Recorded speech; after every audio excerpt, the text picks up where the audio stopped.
کیا آپ جانتے ہیں کہ حضرت عثمان بن عفان رضی اللہ تعالی عنہ کی شہادت کیسے ہوئی؟ انہیں کیسے شہید کیا گیا؟ 18 ذی الحج 35 ہجری جمعہ کے دن ان باغیوں میں سے ایک بد نصیب نے آپ کو رات کے وقت اس حال میں شہید کر دیا کہ آپ قرآن پاک کی تلاوت فرما رہے تھے اور آپ رضی اللہ تعالی عنہ کے خون کے چند قطرات قرآن شریف کی آیت فَسَيَكْفِيكَهُمُ اللَّهُ پہ پڑھے۔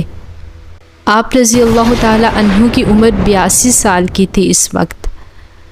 آپ رضی اللہ تعالی عنہ کے جنازہ کی نماز حضرت زبیر رضی اللہ تعالی عنہ نے پڑھی اور انہوں نے آپ کو دفن کیا، اور یہی آپ رضی اللہ تعالی عنہ کی وصیت تھی۔